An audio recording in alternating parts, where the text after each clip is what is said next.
Amém. Aplauda o Senhor. Fique à vontade. Meus irmãos, graça e paz, é uma alegria imensa poder estar aqui mais uma vez, compartilhando o Evangelho de Jesus. Eu vi essa obra nascer, crescer, perseverar. Eu quero parabenizar o pastor Claudivan e a pastora Keliane e toda a sua equipe pela perseverança, pelo zelo na obra de Deus, o zelo na pregação do Evangelho, e porque tudo isso revela o amor a Deus que está em seus corações. Chega aqui, dá vontade de vir embora e congregar aqui, um lugar aprazível, de excelência. Obrigado, meu irmão, vai receber galardão de profeta. E eu acredito que o que Deus fez até hoje é só o começo. Ele vai fazer muito mais, está fazendo, eu acredito. Meus queridos, e veio comigo a mulher mais bonita do universo, pastora Vera Lúcia, minha esposa. E estamos, com filhos e netos na nossa casa, mês de férias. E tem sido um tempo muito bom, porém muito trabalho, né? Mas muito bom, porque não tem coisa melhor do que você criar seus filhos e depois vê-los criando os filhos deles, que são os netos, por quem a gente se apaixona cada vez mais.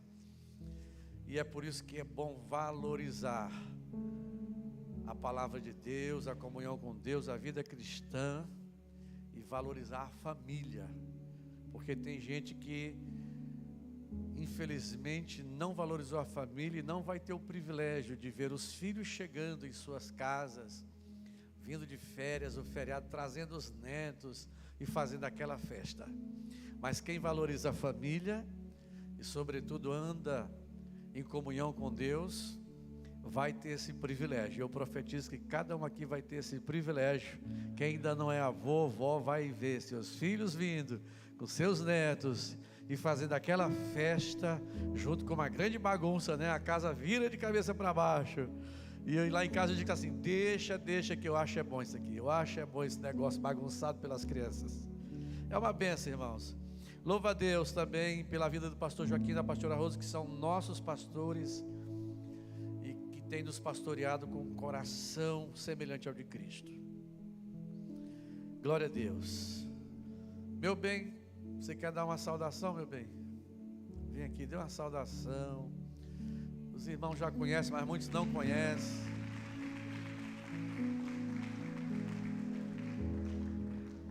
Daqui a pouco a gente chega a mais uma década de casados. Já estamos dentro da década, para completar a década 40, né? E graças a Deus eu casei com uma mulher que ama Jesus mais do que qualquer outra pessoa ou coisa. Jesus em primeiro lugar. Se o marido fosse ciumento, teria ciúmes. Mas eu amo Jesus também, então nós estamos juntos. E ela tem perseverado ao meu lado.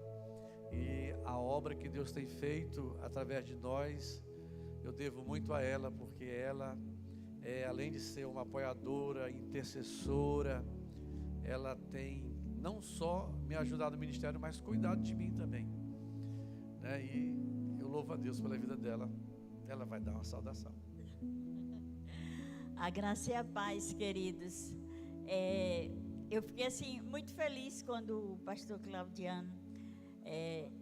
Claudivan convidou o pastor que viesse aqui. E eu estava um pouquinho preocupada porque tinha muita criança lá em casa. Eu digo, não vai dar para eu ir. Mas para a glória de Deus, deu para eu vir, porque os pais vieram ontem e hoje estão com elas lá. Sim, mas eu quero assim, eu louvo e agradeço a Deus por essa igreja. Realmente essa igreja nós vimos no começo, né? E a gente sabe que Deus, Ele está fazendo uma obra grande nesse lugar. E Ele conta com vocês. O pastor aceitou o desafio e a pastora, mas Ele conta com vocês também, porque Deus, Ele espera que cada um de nós venhamos realmente amar a Ele a ponto de fazer exatamente aquilo que Ele tem nos mandado fazer. E essa cidade, ela recebeu essa igreja vindo do trono da graça de Deus. E com certeza, tudo aquilo que o Senhor disse que iria fazer através dessa igreja se cumprirá. Que Deus a cada dia abençoe vocês. E eu quero também dizer aqui que Jesus, Ele diz que Ele procura adoradores que o adorem em espírito e em verdade. E eu aqui durante o louvor eu vi o quanto vocês adoram ao Senhor em espírito e em verdade. E com certeza a presença de Deus é palpável nesse lugar.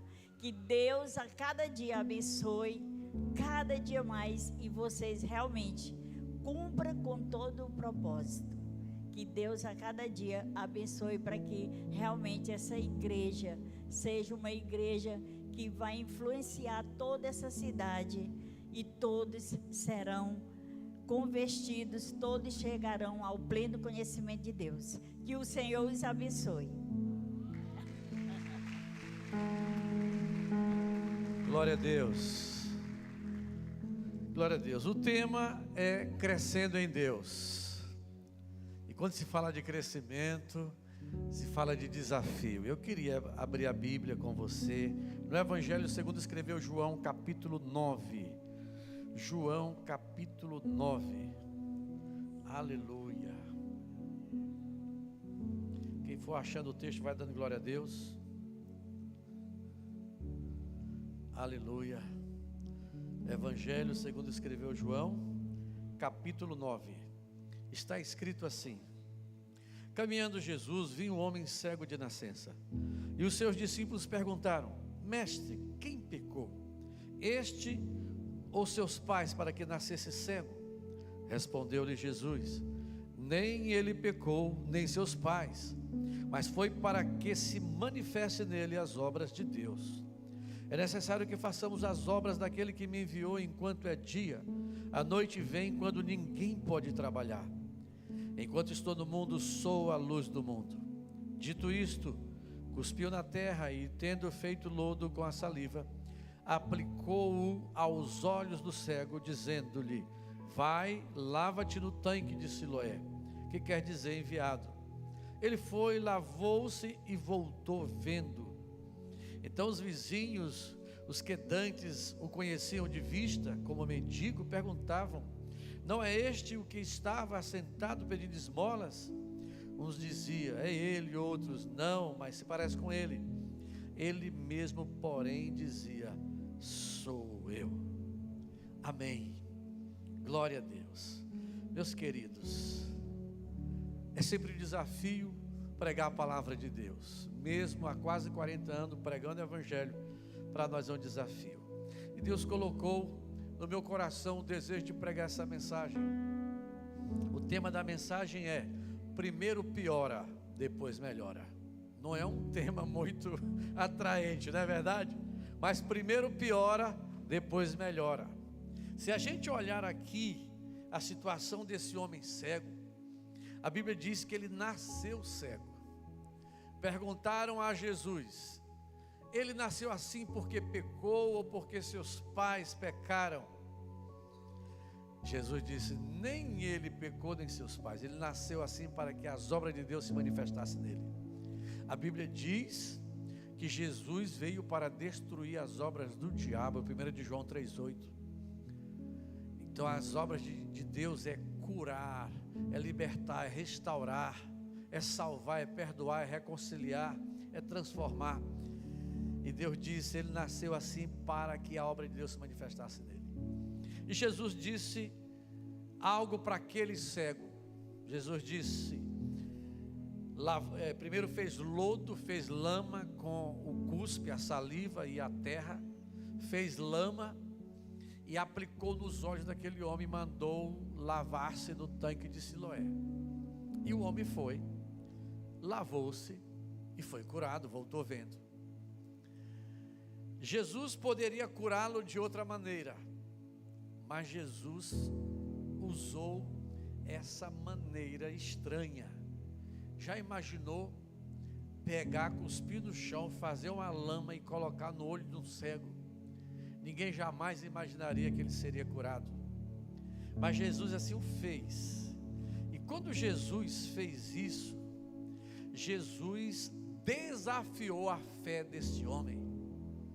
Jesus costuma desafiar a nossa fé quando a coisa piora, porque o homem já era cego de nascença, era mendigo, esmolava, e agora ao encontrar-se com Cristo, ele faz lama com a saliva, algo que para nós é nojento, coloca nos olhos, reboca os olhos daquele cego e manda-o lavar-se num tanque distante, sem lhe dar uma garantia de que seria curado. Jesus não prometeu cura, não prometeu melhoria, não prometeu nada, apenas piorou a situação dele, porque agora, além de cego, mendigo, teria que se deslocar para longe e com um incômodo muito grande nos olhos, aquela lama nos olhos. Vocês sabem que um grãozinho no olho causa um incômodo, uma dor terrível. Imagine lama. Jesus desafiou a fé desse cego. Jesus está desafiando sua fé. Se a coisa piorou para você depois que você decidiu seguir Jesus, depois que você decidiu obedecer a Deus, é porque Ele está desafiando a sua fé, porque a fé só cresce se for desafiada. O crente só cresce e amadurece se ele se mover em fé e aceitar os desafios e passar por sofrimentos. Ninguém cresce sem sofrer, ninguém cresce sem aceitar os desafios. E a vida espiritual é da mesma maneira. Ninguém cresce se ficar confortavelmente sentado e tendo alguém para colocar o leite espiritual na sua boca o tempo todo. É necessário passar por sofrimento para crescer. Jesus desafiou a fé desse homem. Vai ao tanque de Siloé, não disse que ele seria curado, não disse que ia melhorar nada, apenas deu uma ordem e o homem obedeceu. Aleluia, aleluia. Mas quando ele obedeceu, que lavou-se, voltou-se vendo. Mas para que ele fosse curado e voltasse vendo, a situação dele piorou. Daí a gente deu esse tema: primeiro piora, depois melhora. Qualquer semelhança com você, meu irmão, é Jesus te desafiando a sua fé. Piorou as coisas para você depois que você decidiu obedecer a Deus? Deus está desafiando a tua fé. Porque seguir a Cristo não é a garantia de que tudo vai melhorar, não. Seguir a Cristo quer dizer que nós iremos enfrentar guerras, batalhas, porque outrora você estava debaixo, dominado pelo Espírito que opera nos filhos da desobediência, de acordo com o que está escrito, Efésios capítulo 2, versos 1 e 2, que diz que nós estávamos mortos dos nossos delitos e pecados, e eram por natureza filhos da desobediência, guiado pelo Espírito que opera nesses filhos da desobediência. Mas uma vez que você foi a Cristo, você foi tirado do império das trevas e transportado para o reino do Filho do seu amor. Colossenses 1,13. Você foi resgatado, arrancado das mãos de Satanás que te escravizava e trazido, transportado para o reino do Filho do seu amor, para o reino, para o governo de Cristo.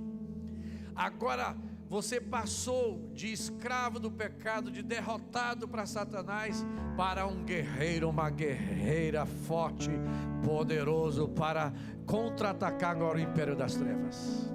Por isso que a coisa piorou, porque agora você saiu da inércia para o combate. Você saiu daquele que ficava esperando alguém fazer algo por você. Agora você vai lá, você, Jesus, enfrenta as batalhas, luta e vence legitimamente.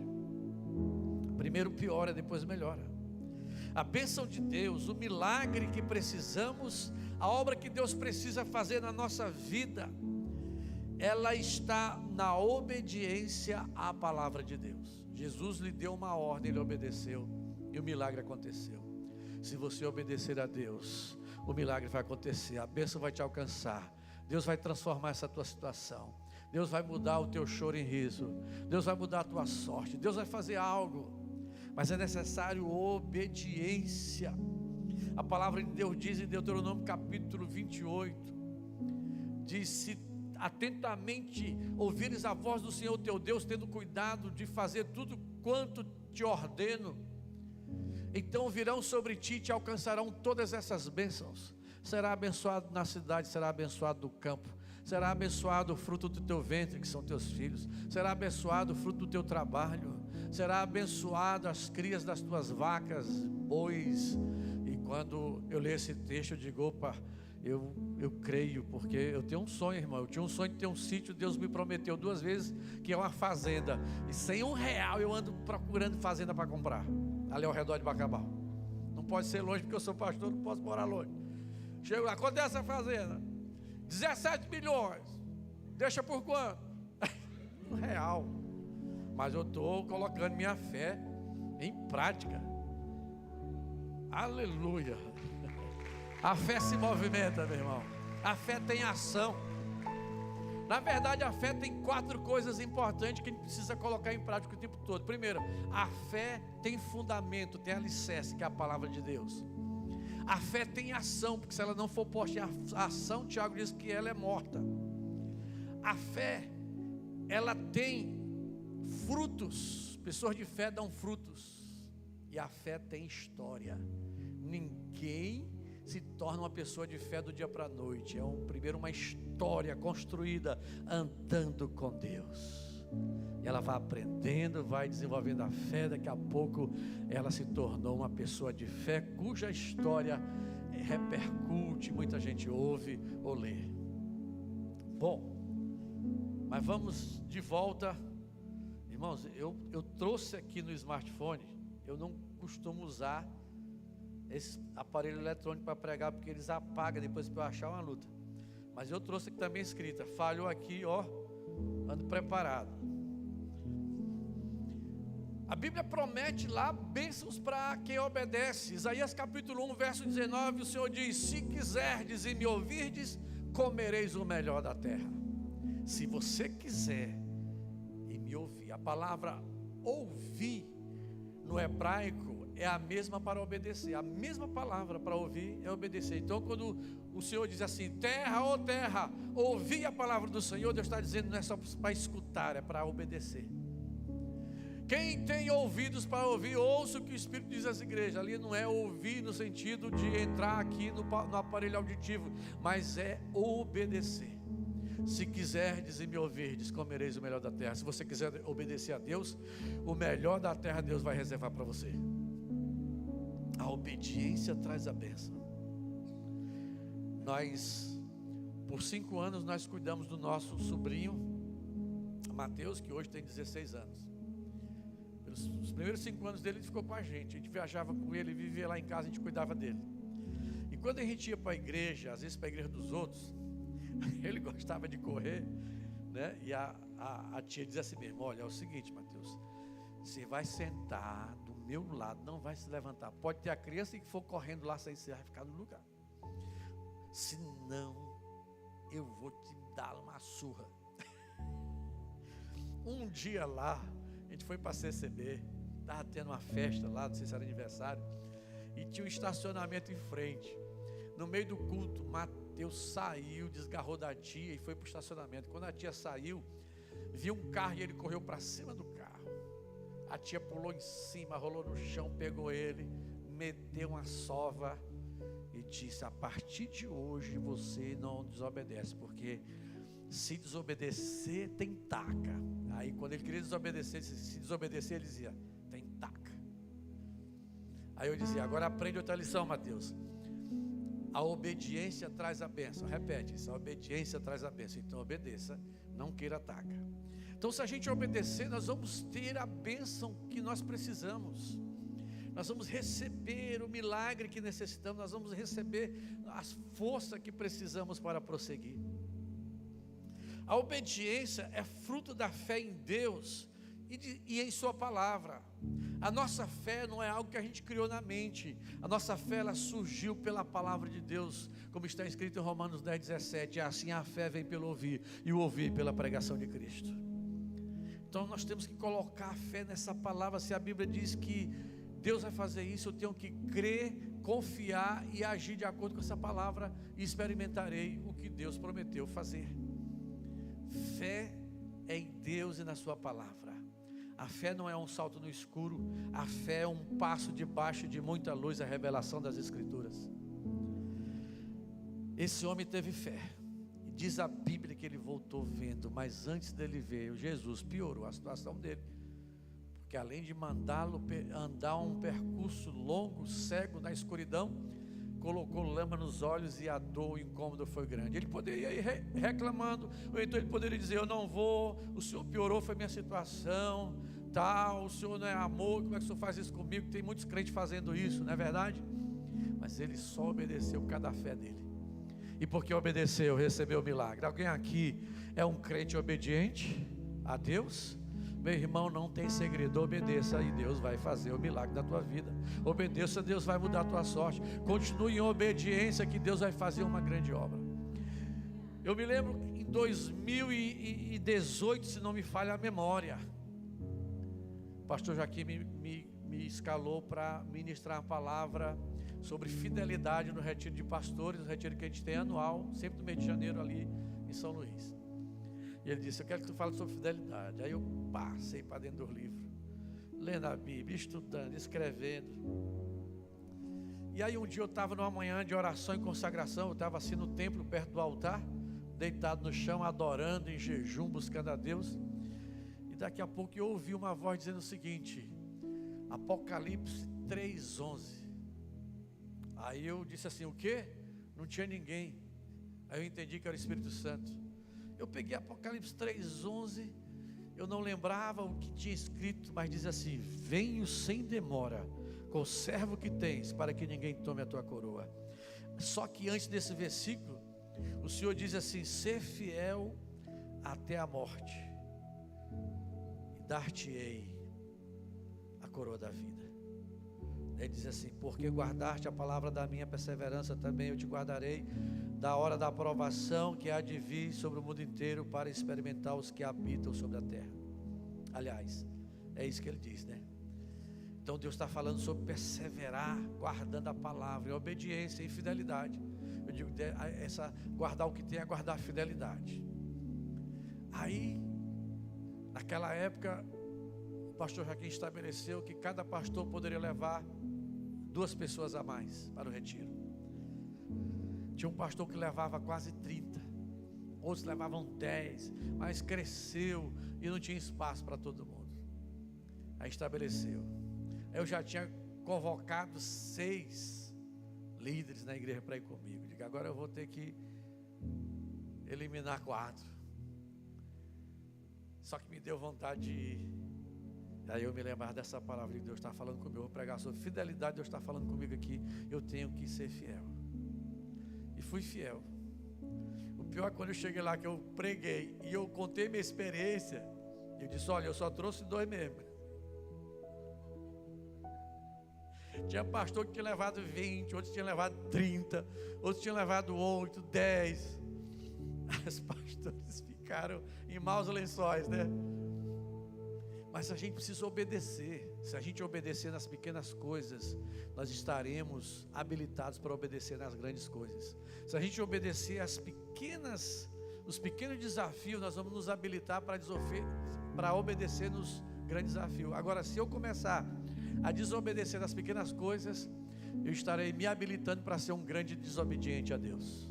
Por isso, obedecer nas pequenas coisas te prepara para ser um crente muito obediente a Deus. Tem muito crente hoje em dia que não gosta dessa questão de obedecer a Deus. Mas aqui eu acho que não tem desses crentes. Aqui eu acho que só tem obediente. Aleluia, eu estou profetizando, meu irmão. Aqui só tem obediente, aqui não tem rebelde. Aqui não tem aquele de dura cerviz. A cerviz é o pescoço duro, não. Aqui só tem trigo que se dobra, que se curva diante do Senhor e do que Ele manda fazer. Esse homem obedeceu. O segredo é a obediência. Aleluia. Aleluia. Jesus fez isso na vida desse homem. Piorou, desafiou a fé dele, depois piorou a situação dele. esse cego primeiro teve sua situação piorada, mas havia um propósito. Deus tem um propósito para a tua vida, irmão. Romanos 8, 28. Todas as coisas cooperam para o bem daqueles que são chamados, daqueles que amam a Deus, que são chamados segundo o seu propósito. Essa situação que te aflige, essa provação, tem um propósito, não está acontecendo por acaso. Deus tem um propósito, e Deus vai transformar o mal em bem. Deus vai transformar a maldição em bênção, porque não há como amaldiçoar quem Deus já abençoou. Números capítulo 23, o rei de Moabe, Baraque, chamou Balaão para amaldiçoar o povo de Deus, que o povo de Deus vinha se fortalecendo, crescendo, vencendo, aumentando, e o diabo tem medo de que a igreja cresça, que vidas sejam salvas, que os discípulos se multipliquem, sempre teve medo disso. E aí vem, eu te pago, tu vai amaldiçoar Israel. O profeta estava desviado, e o profeta aceitou a proposta. Chegando lá, subiu um monte, ele abriu a boca para amaldiçoar, e ele disse: eis que vejo Israel como um povo muito forte e poderoso, que vem crescendo, ninguém resiste a esse povo é como vários exércitos juntos, onde eles pisam, tal. Aí o rei disse assim: para, eu estou te pagando para amaldiçoar, você abençoa. Ele disse: não posso amaldiçoar quem Deus já abençoou. E por 3 ou 4 vezes ele tentou amaldiçoar e só saiu bênção. Sabe por quê? Porque quem Deus já abençoou, a maldição não encontra pouso. Você é abençoado, essa igreja é abençoada, sua família é abençoada, meu irmão, a maldição não vai te alcançar, não vai encontrar pouso. Está escrito, Efésios capítulo 1, versículo 3, diz que Deus já nos abençoou com toda a sorte de bênçãos espirituais nas regiões celestiais em Cristo Jesus. Ele já nos abençoou. Então se põe a mão na cabeça e diz: eu sou abençoado. Aleluia.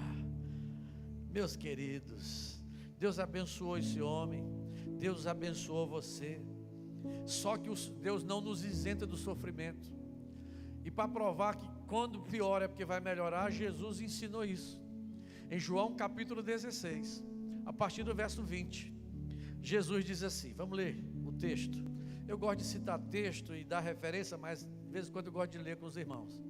Vamos ler, João 16, versículo 20 em diante, diz assim, Jesus dizendo: em verdade, eu vos digo que chorareis e vos lamentareis, e o mundo se alegrará.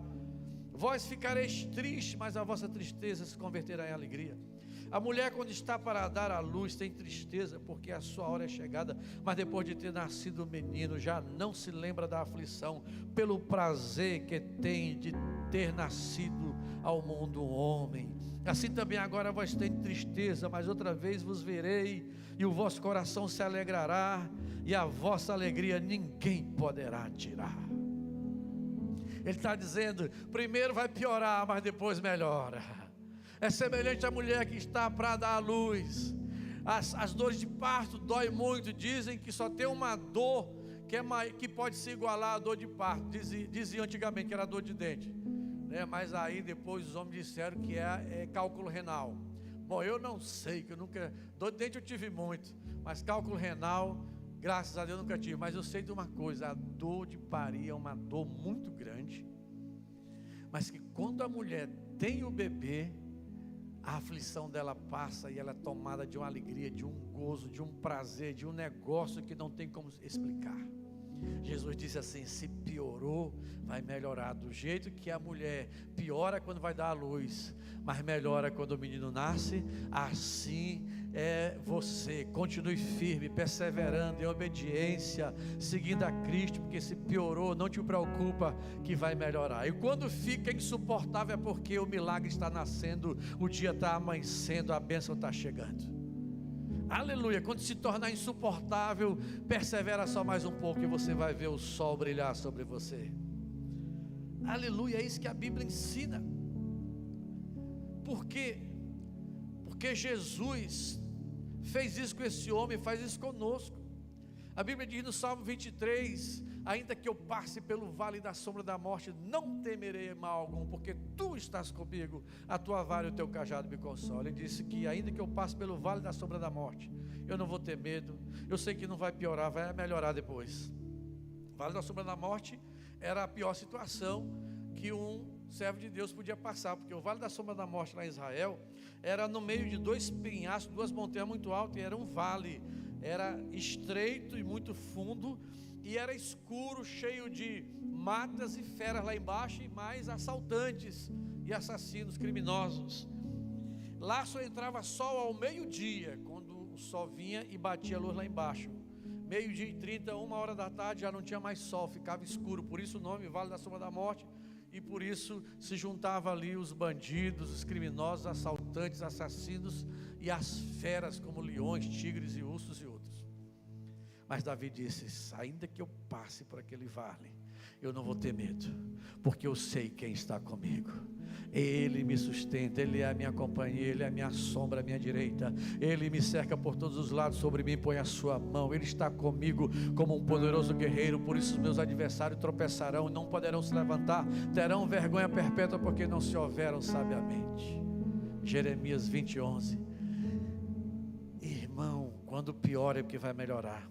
O Salmo 30, versículo 5 diz assim mesmo: o choro pode durar a noite, mas a alegria vem logo pela manhã. O choro dura a noite. Você sabe o que significa noite? É aqueles dias de sofrimento, de angústia, de dor, de clamor sem resposta, de oração sem nenhuma manifestação de Deus. Ninguém lhe ajuda, ninguém aparece, nada, parece que tudo piora.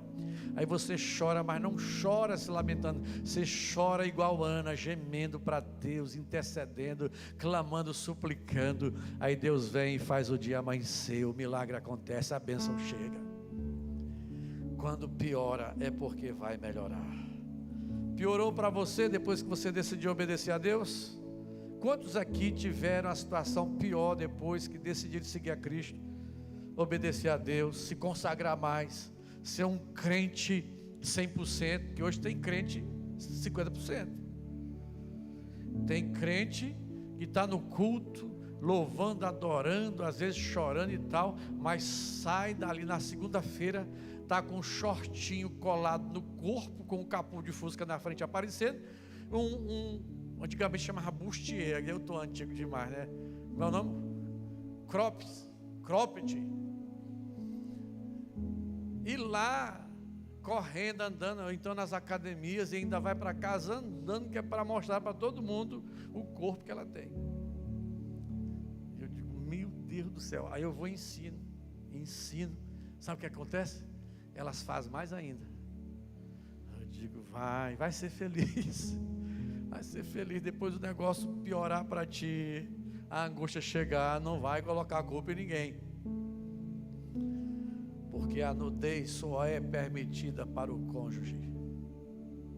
Seu corpo, mulher, seja jovem ou casada, é para seu marido.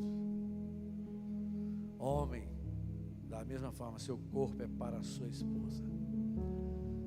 Não adianta fazer promoção, liquidação do seu corpo aí. Deus não aprova esse tipo de coisa. Bom, mas aí é outra história, não tem nada a ver com a mensagem aqui. Você precisa entender que se piorou é porque vai melhorar. Eu me lembro de uma irmã, discípula da minha esposa, preciosíssima, converteu ainda no 2º ano da igreja em Bacabal.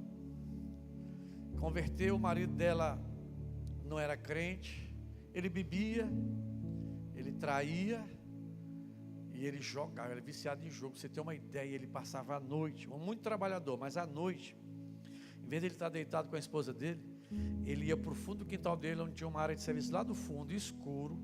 Ele ficava jogando baralho, dominó, bebendo, sozinho. 5 horas ele ia para o trabalho dele. E tinha dia que a coisa piorava. Ele chegava em casa bêbado, deitava na cama. Quando já chegava bêbado, deitava na cama.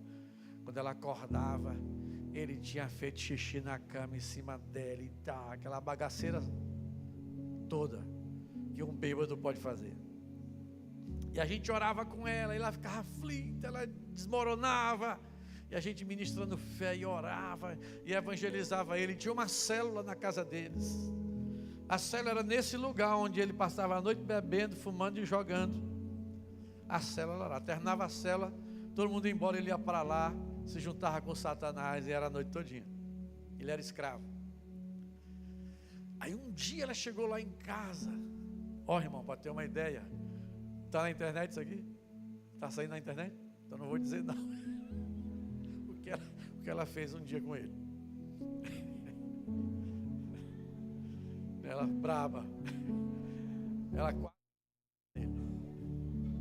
Aí ela chegou lá em casa, arrasada. Deixa que ele já estava indo para os cultos, ele não perdia um culto, mas não convertia, continuava viciado. Ele lia a Bíblia 4 vezes por ano. Depois de um tempo, a gente chamando ele, 4 vezes ele lia a Bíblia. E não convertia. Ele dizia que não ia tomar a decisão se ele era um escravo do pecado, do vício, que ele ia envergonhar o Evangelho, a Jesus. Ele não queria isso. Um dia ela chegou lá e contou coisas terríveis assim. Eu disse, mano, nós vamos orar. Deus está fazendo obra na vida dele, vamos orar e tal. O pastor tem que ser cheio de fé. Tem que ser enfesado. Ou é enfesado? É enfesado, é em fé. Enfesado é outra coisa.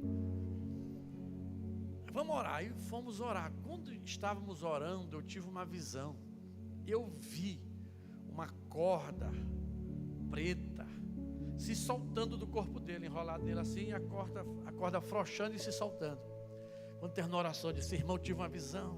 Seu marido, nesses dias, ele vai ser liberto. Eu tive essa visão. Ela não acreditou, porque ela tinha uma dificuldade de crer. Ela não acreditou, disse, mas vai, conte os dias. Não demorou muito, ele adoeceu. E a doença ficou 1 semana, 2, 1 mês, 2 meses. Ele se desesperou e eu fui lá com minha esposa e mais um outro pastor nosso lá, nós fomos lá. Chegou lá, eu disse só assim, irmão, é o seguinte, Jesus lhe perdoa, lhe liberta, lhe transforma. E se você morrer dessa doença, você vai para o céu. E se morrer dessa doença sem se converter, aí está perdido eternamente. Você quer receber Jesus Cristo agora? Ele disse, eu quero. Oramos por ele, ele disse, pronto, irmã. Irmão fulano converteu, aleluia. Ela ficou olhando assim. Depois chamou a minha esposa e disse, vem cá, o que é aquele ali? Seu marido converteu, irmã. Esse aí não tem jeito não, converteu nele, está só enganando vocês. Mais ou menos isso que ela estava dizendo. Mas Deus não ouviu a incredulidade dela, né? Deus ouviu a nossa fé, a semente do Evangelho no coração dele, as nossas orações, a oração dela quando ela orava para Deus libertar. Eu não sei se quando ela orava para Deus libertar era para Deus matar, né? Eu não sei. Porque tem mulher que faz isso, né? Libertar, mas é ela dele, né? Mata esse bicho. Não foi o caso. Meu irmão, a partir dali o homem ficou mais crente que todo mundo, até hoje. Teve câncer, foi curado. Ele é professor, ele é líder de célula, 70 e poucos anos, liderando célula. Ele é ministro nas escolas da igreja, ele faz um trabalho de aconselhamento com a esposa excelente. Eles acompanham famílias, eles têm um ministério tão interessante que é de ajudar, mas ajudar mesmo. Lá em casa, todo domingo chega uma feira que ele compra e leva para nós lá. A gente sai distribuindo, a gente come, usa uma parte, vai logo distribuindo para um monte de gente. E eles cuidam das pessoas. Jesus fez uma obra tão grande. Mas a situação dela, ela dizia, eu não aguento mais, não dá mais, não tem jeito, eu vou ser destruída por esse homem. Aí quando ela não estava aguentando, Jesus libertou o homem e salvou. Ela sabe muito bem o que é, primeiro piora, depois melhora. Ele é mais crente do que ela, não sei quantas vezes. Conhece a Bíblia porque ele lê a Bíblia 4 vezes por ano. Quando ele lê pouco, ele lê 3 vezes por ano. Homem generoso, chora facilmente, se compadece de todo mundo.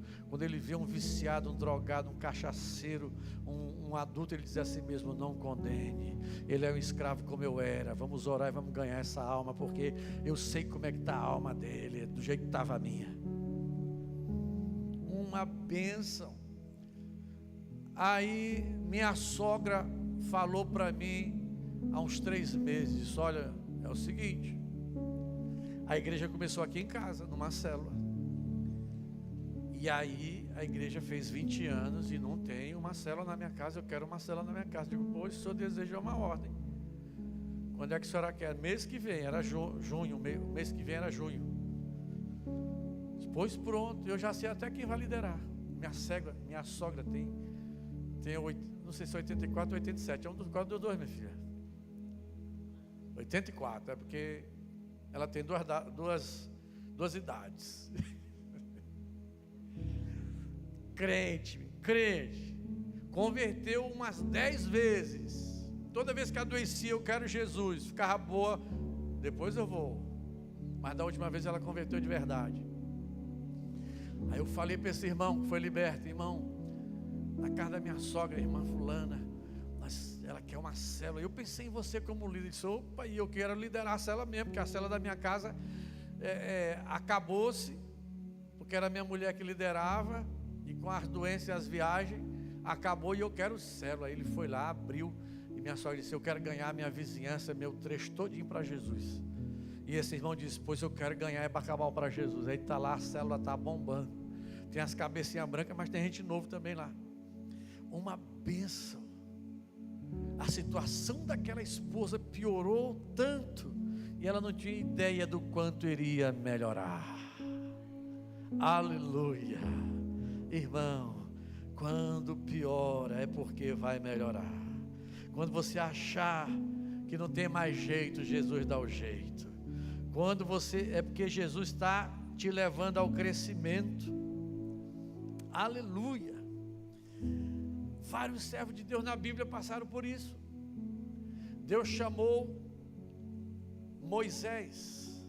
Êxodo capítulo 3. Moisés estava apacentando o rebanho de seu sogro, e de repente ele viu um fogo crepitar sobre a sarça, e ele disse a si mesmo: eu vou correr para ver aquela maravilha. Tem crente que vê o fogo de Deus e corre para longe dele, mas o crente que é adorador vê o fogo de Deus e corre para cima do fogo que ele quer queimar mais para Jesus. Quando ele foi correndo, Deus disse: para aí, Moisés, não te achegue para cá, tira as sandálias dos pés, porque aqui é terra santa. Moisés tirou e foi, e ali Deus falou com ele. E o detalhe de Moisés, de Deus mandar Moisés tirar as sandálias do pé, não era outra coisa senão Moisés obedecer. Porque uma pequena obediência nos capacita para ser um servo obediente 100%. Às vezes a gente diz: mas por que isso? Deus mandou isso.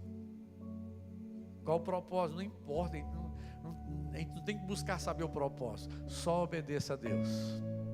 Obedeça a Deus e seja feliz. E aí Deus disse: Moisés, você vai libertar meu povo no Egito. Você vai lá, eu vou manifestar meu poder, vai ser tremendo, Moisés. E Deus mostrou, pintou, falando para ele como seria. Moisés: eita, pois vai ser poderoso. Ele foi convencido por Deus e foi. Quando chegou lá, foi tudo o contrário. Chegou: Faraó, Deus manda você deixar o povo de Deus ir embora para adorar o Senhor do deserto. Faraó: quem é o Senhor? Não conheço. Vocês estão desocupados. Aumentou o serviço. Moisés foi várias vezes e nada aconteceu. O faraó se endureceu. Foram necessárias 10 pragas para que na 10ª, com a morte do filho dele, de todos os primogênitos dos egípcios, ele liberou o povo. Mas depois se arrependeu e saiu correndo atrás. E agora a coisa piorou de tal maneira que na frente estava o Mar Vermelho. O Mar Vermelho é azul e ele é profundo. Gente que diz assim: não, é porque o Mar Vermelho de tempo em tempo baixa as águas e dá para passar com água na canela. Meu irmão, eu fui lá e a gente andou 10 metros para dentro e descemos em um oceanário, descemos 20 metros para chegar no fundo. Imagine mais para dentro do mar, que fundura é. Mas os incrédulos diziam aí, né? Não, Mar Vermelho de 100 anos baixa as águas, passa pé enxuto. E aí a coisa piorou. Atrás do exército, não tinha mais jeito. Até que Deus disse: Moisés, por que clamas a mim? Diga ao povo que marche. E Moisés marchou para cima do mar, o mar se abriu, o povo foi liberto e salvo, e o exército de Faraó foi destruído. Do outro lado o povo cantou, louvou e glorificou o Senhor. Aleluia. Deus trabalha dessa maneira. Deus chamou José com um propósito. E aí Deus deu 2 sonhos para José. O sonho falava sobre o seu futuro, que ele ia ser cabeça, rei, governador. Todos se prostrariam diante dele, todos dependeriam dele. Isso gerou revolta, raiva, ódio dos seus irmãos. E aí ele achou que Deus ia cumprir logo. Foram 13 anos de sofrimento, odiado pelos irmãos, vendido como escravo, acusado e preso por uma acusação de tentativa de estupro, esquecido pelos seus amigos. Mas depois de 13 anos Deus o tirou daquela prisão e colocou sobre o trono do Egito e se tornou governador de toda a terra. Aleluia. Antes de melhorar, piorou muito. Mas é porque Deus sabe trabalhar. Se tem alguém que sabe trabalhar na nossa vida, é Deus. Deus está trabalhando na tua vida, irmão. Deus está trabalhando na tua família. Deus está trabalhando. Apenas se renda, coloque a sua fé no Senhor, confie que Ele vai dar o destino certo. O importante é Ele ser com você. A Bíblia diz que Deus era com José. Em cada situação Deus era com José. Se Deus for contigo, você vai passar toda e qualquer situação. Pastor, mas a cruz está muito pesada. Deus não vai diminuir o peso da cruz. Deus vai fortalecer os teus ombros. Você vai receber nova força. Você vai receber renovo do Senhor.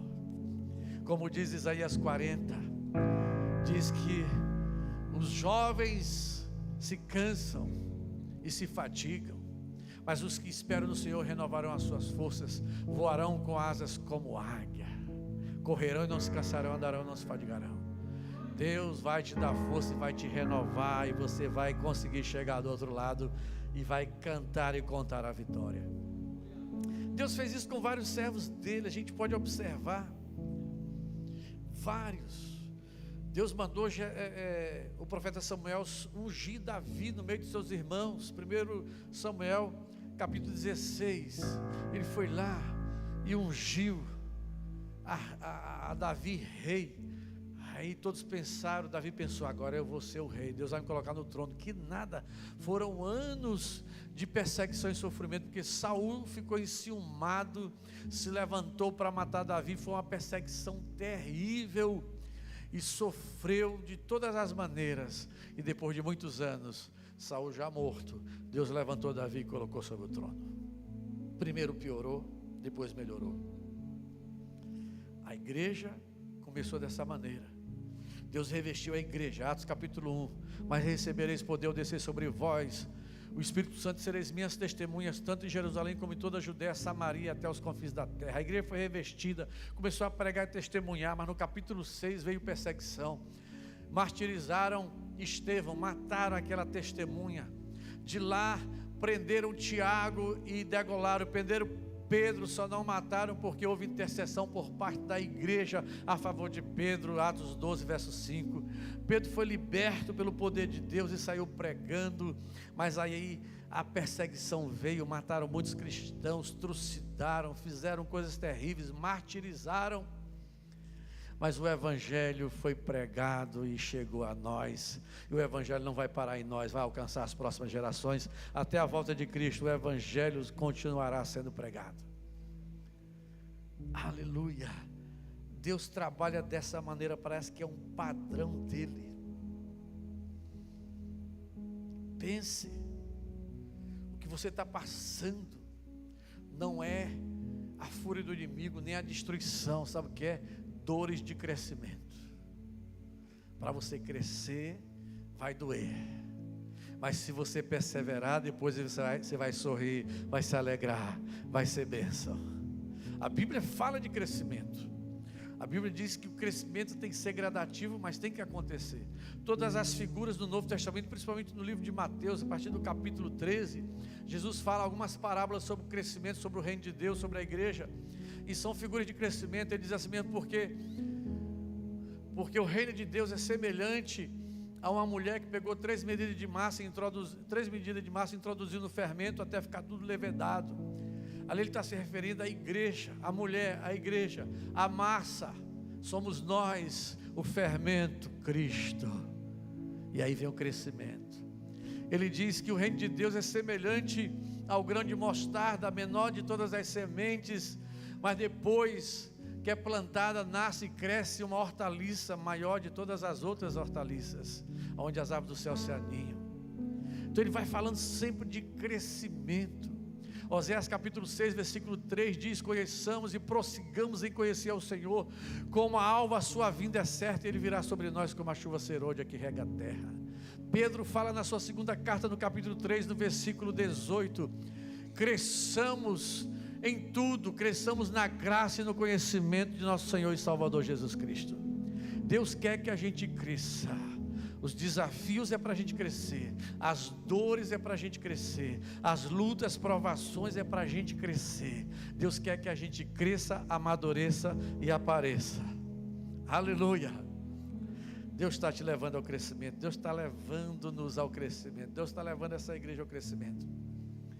E às vezes o crescimento em dado momento não é só numérico, ele é também na maturidade, na fé, na firmeza, na fundamentação. Crescer nos fundamentos, crescer nessa firmeza de fé. Então, irmão, acredite, se piorou é porque vai melhorar. Aleluia. Já tivemos muitas situações, eu quero encerrar com um testemunho. Esse testemunho eu tenho contado diversas vezes, eu acho que vale a pena contar aqui. Nós temos um casal de filhos, todos os dois casados, crentes desde criancinha, casaram com pessoas crentes, e o nosso filho, o primogênito, menino crente, se criou na igreja crente, zeloso, obediente, uma bênção, estudou, passou em vários concursos, casou, teve filhos, sustenta a família, cuida bem da família. Mas no ano de 2023 descobrimos que ele estava com um caso com uma prostituta. E aí foi sofrimento para a esposa, para nós, e depois ele decidiu largar a esposa. E depois de largar, divorciou-se, já morando com essa prostituta, em outra cidade, uma cidade próxima.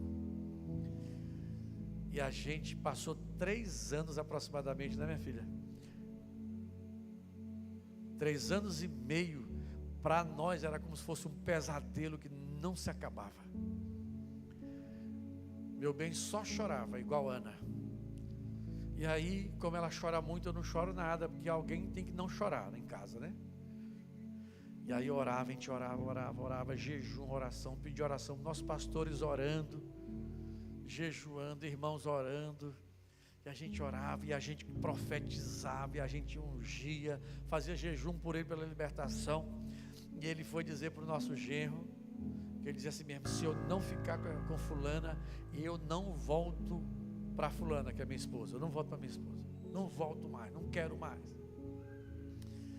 E a gente orando e declarando e profetizando, sofrendo. A mãe só chorava, ela chorava de dia e de noite, quase ela não dormia, chorando. Meus irmãos, e a gente crendo, orando e crendo. Quando foi? Dia 3 de dezembro do ano passado, nós fomos para o aniversário da nossa primogênita, nossa neta primogênita, filha dele.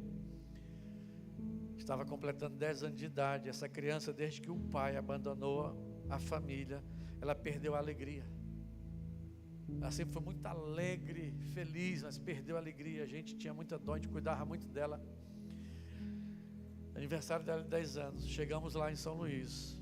Eu vi lá o pai, a mãe, fazendo lá a festa de aniversário, e ele entrando no apartamento, saindo, que ele só chegava na porta quando ia lá para ver as meninas ou dar lá o dinheiro, e não tinha nem conversa com a esposa, com a qual ele já estava divorciado.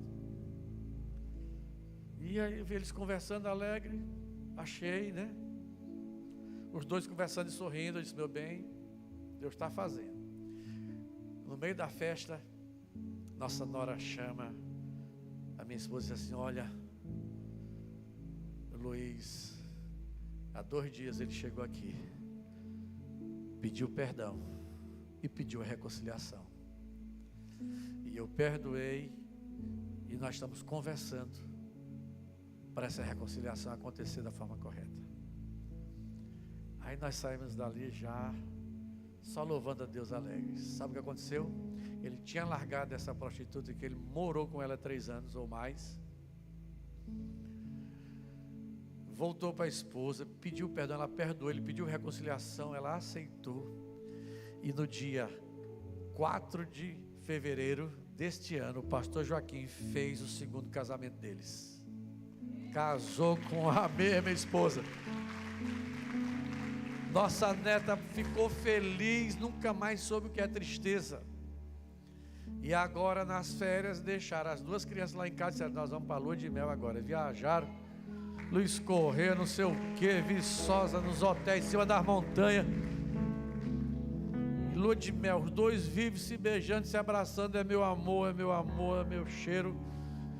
Ele abre a porta para a esposa do carro para ela entrar. Ele abre a porta para ela sair. Antes ele não fazia isso. Ele era carinhoso, mas não fazia isso não.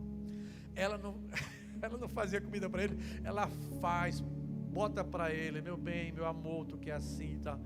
Tá um negócio de Deus. Mas antes piorou bastante. Eu pensei por um momento que minhas netas iam ser criadas sem os pais juntos. Eu pensei que minha nora não ia voltar a sorrir. Eu pensei que a minha esposa ia chorar o resto da vida. Mas Jesus restaurou a nossa sorte. Aquilo que parecia impossível, Jesus fez. Jesus fez o milagre, porque isso é milagre, não tem como explicar, é milagre. Mas primeiro piorou, para depois melhorar. Aleluia! Eu não sei qual é a tua situação, o que você está passando, vivendo. A aflição, o sofrimento, a prova, a provação, a guerra, o abismo, o vale da sombra da morte. Eu não sei, mas eu só sei de uma coisa: se você perseverar, vai melhorar. Deus vai mudar a tua sorte, e você vai glorificar e adorar a Deus. Você vai ficar com ombros fortes, você vai ter experiência com Deus, vai ficar mais fundamentado, e você vai crescer muito na fé. Aleluia! Eu já cria que Deus faria o impossível na minha vida e através da minha vida, na minha família. Depois dessa experiência, eu estou crendo muito mais. Aleluia! Louvado seja Deus. E são muitas experiências, e você sabe que o que mais nos aflige é quando nossa família está padecendo, está sofrendo. É o que mais nos aflige, é o que mais nos maltrata, é o que mais deixa a gente quebrado. Mas eu quero dizer uma coisa: você não está só, o Senhor é contigo. Tua família é de Jesus, teus filhos são de Jesus. Você crê naquela promessa, crê no Senhor Jesus Cristo, será salvo tu e tua casa, ela é verdadeira. Continue crendo, Deus vai alcançar toda a tua casa, toda a tua família, vai restaurar a tua sorte, vai mudar e transformar todas as coisas, e tudo vai ficar bem para a glória de Deus. Aleluia! Apenas creia, aceite os desafios em fé, obedeça a Deus e creia que Deus começa a obra e termina, como disse o apóstolo Paulo em Filipenses capítulo 1, versículo 6. Ele afirmou com toda a convicção, ele disse: eu estou certo de que aquele que começou a boa obra em vós há de completá-la até o dia de Cristo Jesus. Fique em pé, irmão, vamos orar nesse momento. Primeiro vamos louvar. Qual é o louvor? Feche seus olhos. Minhas vontades, aleluia. Eu não quero mais viver